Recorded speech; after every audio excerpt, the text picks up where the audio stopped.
welcome to another episode of Back to the Burgh, presented by the Pod Hub Network. My guest today is from my hometown of Beaver, PA, where she was a 4-year soccer team captain, amongst many other accomplishments. She's also a graduate of the University of Pittsburgh, and now she's the manager of Pirates Charities. Please welcome Madison Connelly. Madison, how are you? I'm doing good. Thanks for having me. Hey, I'm glad you're here. We have slight technical difficulties. Couldn't get the audio on your computer to work, so we're using your phone and the computer. It's whatever, but glad we could make this happen. Glad I could talk to you, a fellow Beaver Bobcat. Oh yeah, and I still go home every weekend. I love the Starbucks. I get it every time, right on the corner. It's my favorite little place to kind of hide out. Oh, absolutely. I remember when that Starbucks first opened, that was like the place to go. My friends and I would sit out there. That was like our cool Friday night thing to do. We would sit outside the Starbucks with like our green teas. My parents were probably like, what nonsense are these girls up to? And realistically, we were just sitting outside on the main street in front of Starbucks. Yeah, no, I remember that's where you wanted to take a girl out on a date to, was Starbucks. That's so you really were over with it. Yeah. So we're both Beaver Bobcats. We both played sports, and you were a phenomenal soccer player, obviously, a 4-year captain.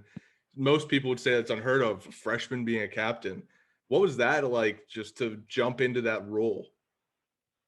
So I was actually 4-year letter winner, but captain senior year. But I'm letter sorry. winner, no, that's totally okay. It was, I joined the team. I came from St. Peter and Paul, so I was new to the high school, and I was also new to a lot of the girls that played soccer. I was lucky to have played club with a few of them, but definitely intimidating going in as a freshman and then starting the first game, and then later that season getting a letter, because there were a phenomenal set of girls that were playing. I don't know if you remember some of the history of Beaver girls soccer, but we were the running up in, I think it was 2014. We were the finalists in the Whippeal. So definitely a really great group of girls. A lot of them went off to play college, sports in college. So definitely intimidating, but I think it leads to, gives you experience that you can lean on even as a employee and a full-time worker in the world. So much of what I learned from school came from what I learned on the soccer field from some of those ladies. Yeah, absolutely. I mean, our time at Beaver Area High School, there was a lot of success that happened in sports in the fall. You guys with soccer, both men's and women's. And then you had the football team, which was also always decent when we were there. We always made it to the playoffs. We never really won anything. But hey, we were all pretty good at what we did. So hey, they made for good. We always had fun in the Beaver Dam. So absolutely. The Beaver Dam. We're gonna get into that. But I want to backtrack a little bit. You went to Catholic school, Catholic school, right? We both are members of St. Peter and Paul Church. You probably go more than I do. I mean, I'm in New Jersey now, so can't really make it every Sunday. But what was that like, going to a Catholic school growing up? Because I don't have that experience. I went to public school, College Square and all that in Beaver. Yeah, it was the best experience of my life. I'm still very close to everyone that I went to school with from kindergarten to 8th grade. It was like the same 20 kids. I was in one of my friends from Catholic school. I was in her wedding 2 summers ago, and I lived with her. She was my freshman year roommate at Pitt. And so you make connections and relationships with people that last forever, even if you do lose touch. I know there's a couple of people I haven't talked to for a couple of years, but we'll bump into them and it's like no time has passed. I still see them as like the little second grader that we used to play recess. Like it's like no time passes. So it was nice to have that little niche of people to lean on. Even though we all went to different high schools, we all stayed together in youth group and through the church. So it was nice to kind of establish that little family before really going out into the world. Yeah, I'd say that's always one of the best feelings, is whenever, you're out on the south side or something, you run into somebody and you're like, oh my God, like haven't seen you in so many years. Hey, let me buy you a drink. And then just the memories start to flow. That's one of my favorite feelings. I know. I love that it's always in the south side that you run into random people. It's always, never anywhere else. Always. So now let's get back to the Beaver Dam. For those that don't know, the Beaver Dam was our student section for all the sporting events. It was a hell of a time. What's some of your favorite memories of the dam? And I don't know, were we there when the dam like got created, like it was named the dam? I barely Mm-hmm. remember. You probably remember better than I do. Yeah, I think I remember it was a class above me or two above me that kind of started it. But so I was there for definitely the beginning part of the fun. But I am very fortunate to still be very good friends, best friends with the friends I was with in high school. And I was actually just talking about this. I actually live with one of my best friends still from high school, so we stayed fairly close. But we always talk about how fun it was, going home on Friday and getting ready together to go to the game, and figuring out what T-shirts or hoodies we're gonna wear. And whenever my favorite part was probably when they started to take the buses to the away games. Yeah. And I'll never forget one of the times someone brought a speaker and started playing Drops of Jupiter. Every time I hear that song, I like think back. And I remember sitting with my friends like in the back of the bus, just like I was like, this is like the good life. This is the fun times that I'm gonna think back when I'm old and 26 and sitting on my couch on Friday and Saturday nights. But no, that was probably my favorite. We have pictures, we still kind of reminisce. And it's my siblings, my youngest sister is actually about to be a freshman at Beaver, and she's the last of my siblings to go through. So I told her, I was like, soak in every minute. This is such fun. Yeah. So it's really establish and appreciate those relationships you make. Yeah, it's kind of like the Andy Bernard quote from The Office. It's like, I wish someone would tell me when I was in the good old days when I was there.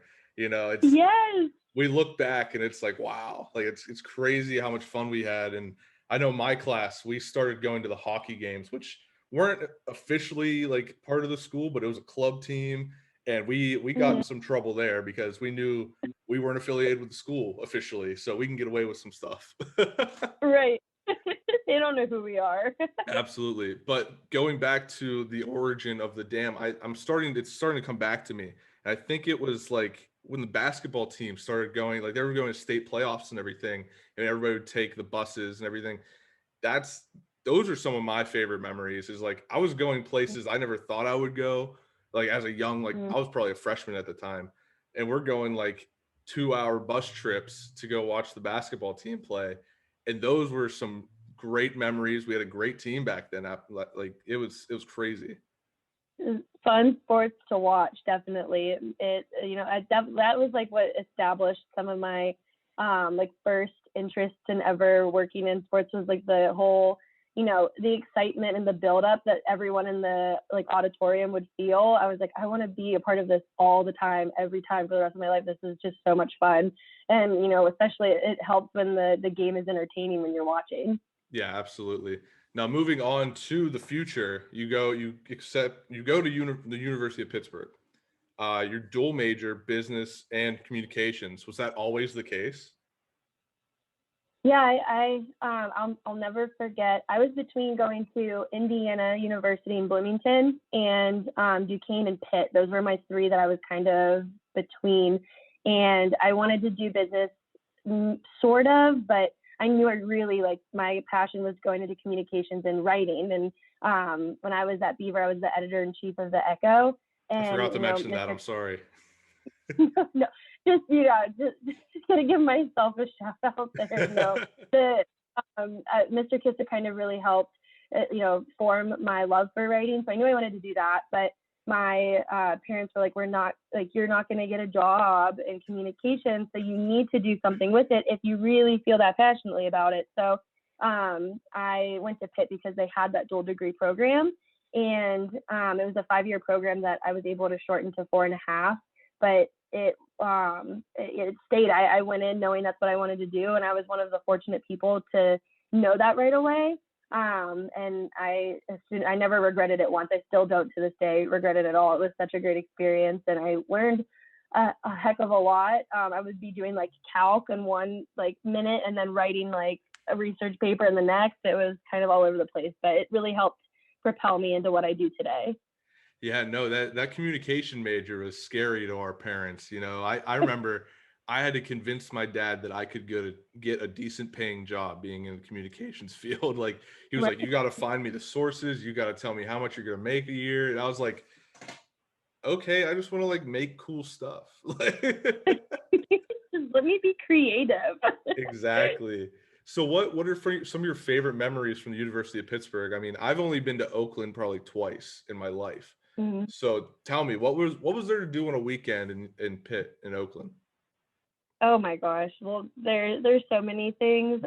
It depends on what year you're there, but I mean, Pitt football is like it's the funnest part. Like, the fall was always so great. And I was a part of the Blue and Gold Society, and we worked really closely with the Pitt Alumni Association. So, bringing alumni into the Chancellor's tailgate, that's right in front of that white tent, that's right in front of Heinz Field. And so I got to experience the game day as like just a regular student and just with my friends, but I also got to experience it with alumni and to see them. You talk about, realizing you're in the good old days. I knew I was, because I would talk with alumni and they'd be like, what are you doing tonight? Are you going to Peters? Like, they would talk to us about like all the fun they would do, like get into, and where they lived on campus. And so it really helped you kind of appreciate your time there while you were there. It was the best, honestly, the best 4 years and of my life, I say, as a 26-year-old. But I am still best friends with the girls that I met there. I was just with one of them. She's getting married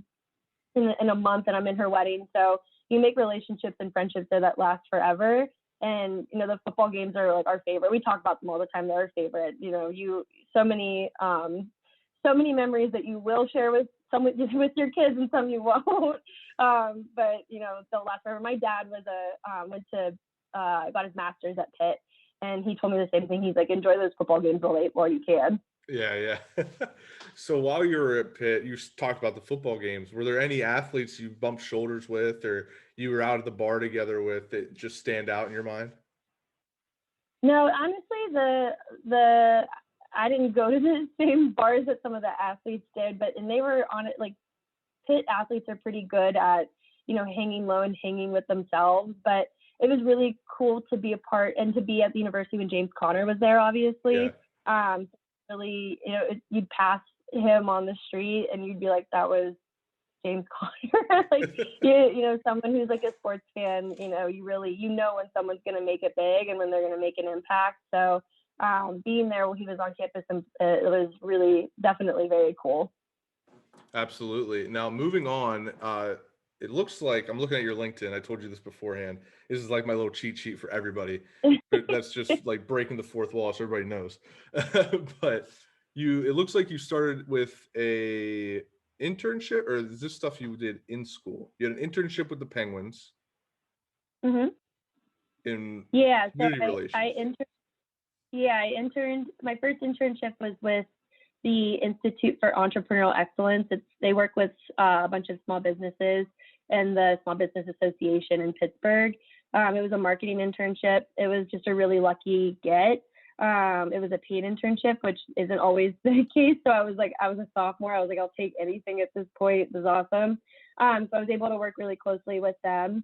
And then a year later, I got my internship with the Penguins. That was in 2016. I started that, I think, January 2016. Obviously, the year they won that first of the back-to-back. So I was there for all that excitement. But that was probably my most, obviously, looking at my LinkedIn, that was my most pivotal internship that I had, because it's what really launched me into what would turn into a complete career, a career path for me. Yeah, absolutely. I mean, you ended up working at the Pittsburgh Penguins Foundation as a manager of foundation programs. A simpleton, don't know what that means. So if you could tell us and we could get more in depth with what you did with that, that'd be cool. Yeah, so I started when I was interning. I was an intern. I was a community relations intern, so I was there for a semester. I really put myself out there and let them know, I know my internship is ending, but I want to continue helping.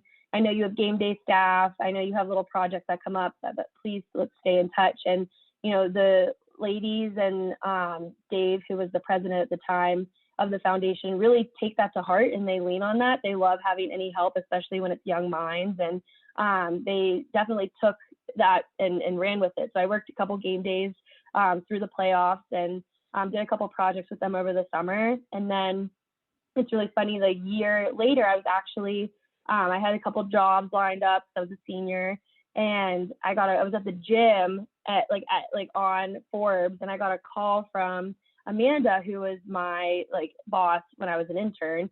And she was like, "What are you doing?" I'm out of breath. I answered it right away. I was out of breath. And she was like, "What are you doing right now?" I was like, I'm at the gym. She's like, "Can you get ready and get to the arena in an hour? We have a job opening and they want to talk to you." I was like, "Oh my gosh." So I got ready, ran to the arena and talked with them, met with them. And 2 days later, I had a job offer, and they were so awesome. I wasn't even graduated yet. I was in my dual degree. So I still had 2 semesters, my summer and my fall left. And they're like, we trust you. We know you. You're a hard worker.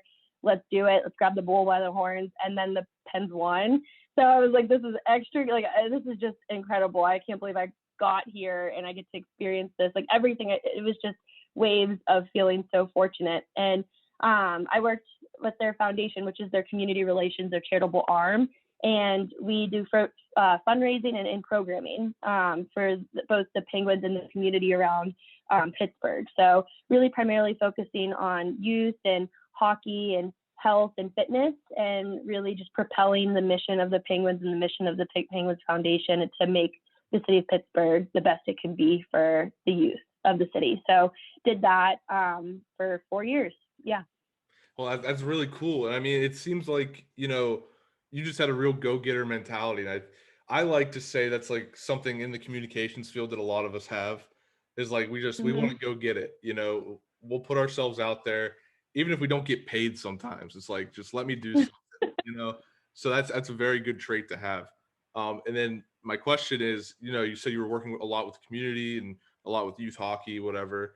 And I was wondering, did you have a hand in the deck hockey rinks that went up around the city? Oh yeah. So actually my colleague, her name was Abby, who's also from Beaver County. She is amazing. She was the lead for those decks. But I would definitely help her out, if she ever needed anything, because it's a big project to undertake. And I was fortunate enough to be able to, I think there was about 4 decks that they would send employees out to actually build. So I was a part of those. One day was freezing cold, was in November, like freezing cold. And there was another one out in Youngstown that was like 80 to 90 degrees, so hot. So I've definitely been there like frigid, and I've definitely been there sweating, but we did, on our hands and knees with hammers, pound the decking into the boards. Yeah. Wow, that's really cool. I didn't realize like you guys were there like doing it. I thought you like got a contract. It's like, hey, can you build this for us? That's really cool. So now moving on, you worked for ADP for, it looks like about a year, almost a year. What did you learn from that experience? I mean, it seems like you really wanted to work in the sports field, and then you go into something that isn't quite the sports field. What did you learn from that, being outside of that environment? I went into sales, and I have had the opportunity through Pitt to speak on a couple panels for the university to anyone in their business school that was interested in working in sports. And there were a couple individuals I met whose career paths took them out of sports initially. And that was something that they all noted they didn't regret at all. Actually, in fact, they learned a lot from it. So I had the opportunity with ADP to go experience sales, which is valuable to anything that you do. Knowing how to talk and how to feel that pressure and work with those deadlines, it's something that I've never experienced in my life. A lot of pressure, but really rewarding, and it teaches you a lot. So taking that step out, I think, was the best move for me, because I experienced, big corporate America. ADP's huge, and they have a fantastic sales program. Their onboarding's amazing. Their training's amazing. The group of people is amazing. I work directly under the VP, who is just a powerhouse female. And that's something that I have noticed in my life and in my career, is I've always worked under strong women. So that's taught me, how to be that and emulate that in what I do. And then the young women that work with me, how to be that for them. So ADP, I think my most valuable part of that was one, learning sales and getting out of the sports world to experience what that is like. And then two, really having a time to connect and see, what it takes to be a strong female leader in an organization that isn't sports. All I ever knew was sports. So seeing that in a sales role was super impactful. I learned a ton from it. Yeah, and I mean, you bring up the strong female leadership.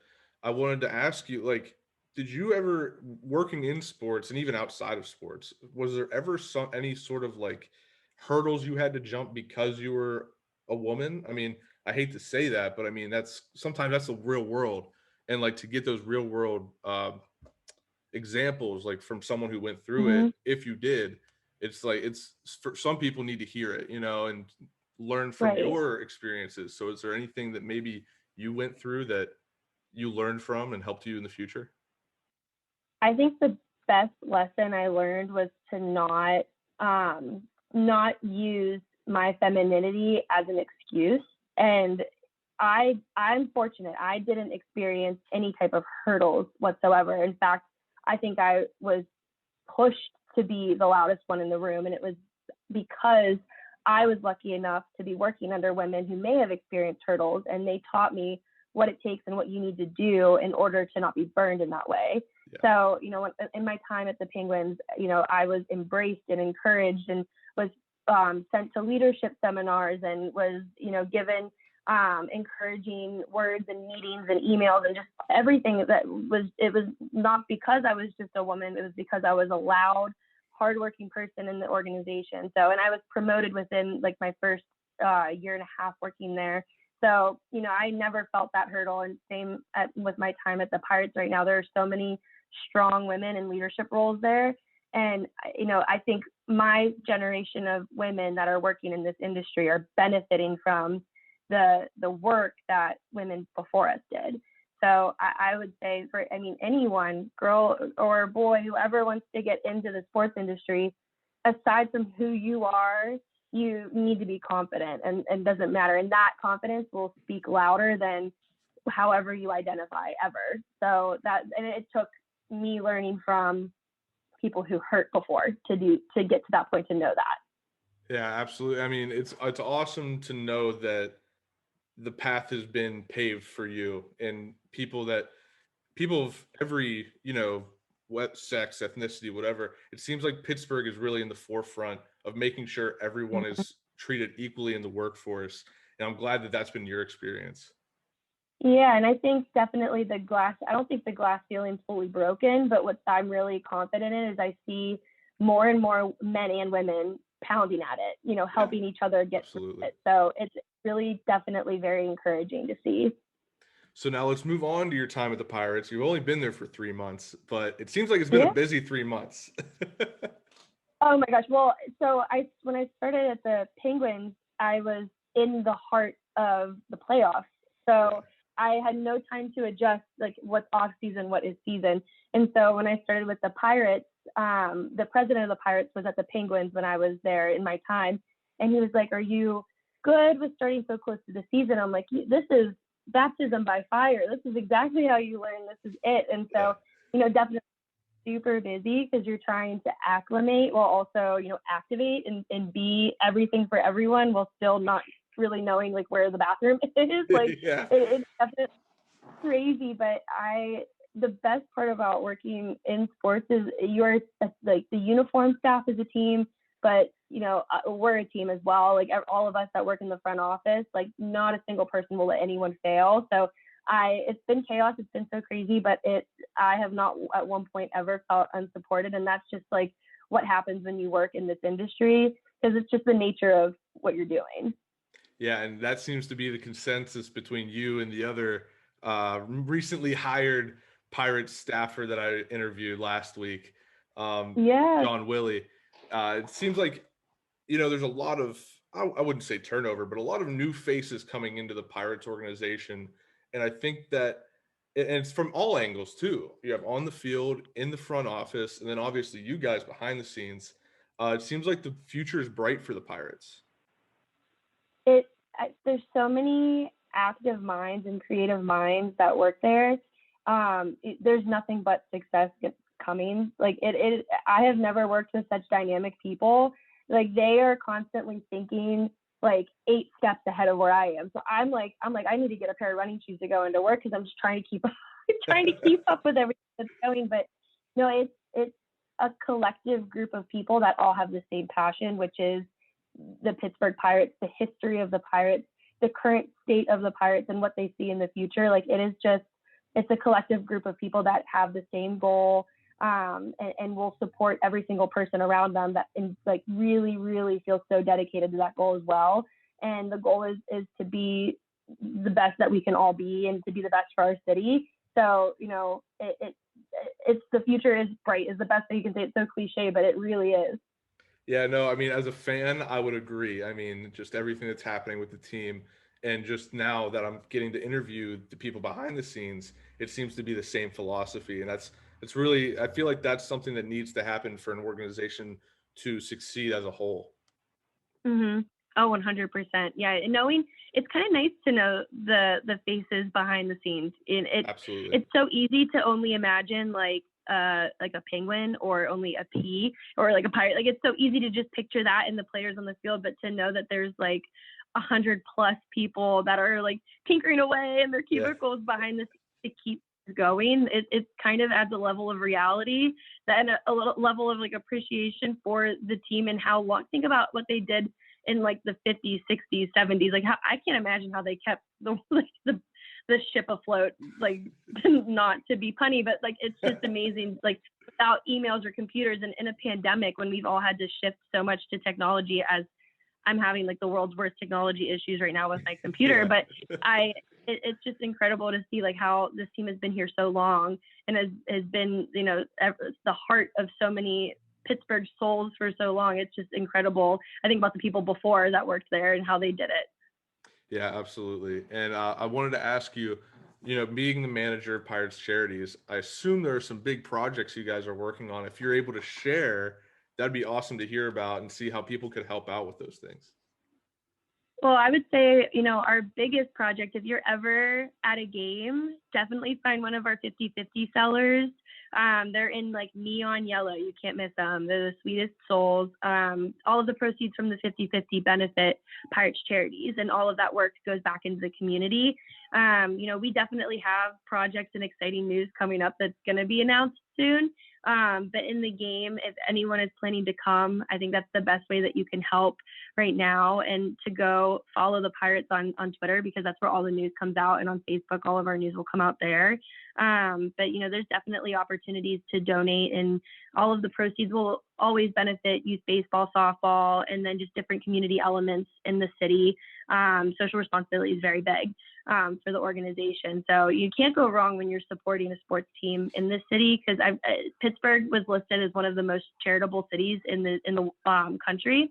And, we are fortunate to have 3 huge sports teams, huge brand names in the city, and all of their work is going back into the neighborhoods and communities that need us most here. So, keep your eyes peeled on social media. But if you're ever at a game, find someone in yellow or find me. I'll figure out how to get you a ticket. Absolutely. And I mean, you mentioned the Pirates Twitter. I think they do a phenomenal job. And I mean, sometimes it's hard. Like I think it was last week with the 20-1 loss. That was a tough night for them, but they always know how to bounce back. They do a very good job at managing that account and keeping it entertaining as well. Oh yeah. Well, I mean, every day, like today, like I spilled my coffee on my pants. Like every day, there's a loss, right? Like we're all human, right? And so, you have to take that for what it is. Even the Penguins do that on their social media when they lose. Last night's game was tough. So, that's why you have these powerhouse people, these creative people behind the scenes, trying to keep that positivity, that love of the game, and keep people excited. Like I said, that was back when I was in high school, that energy that you feel in the auditorium, the energy you feel when you're at a winning game, keeping that resounding through even a few losses. Well, I think that's a good place to stop, because we just came full circle, and I love that we did. Madison, thank you so much for joining me on this week's edition of Back to the Burgh. It's been a pleasure. Thanks for having me. I'm honored to be here. Thanks. We'll talk to you later.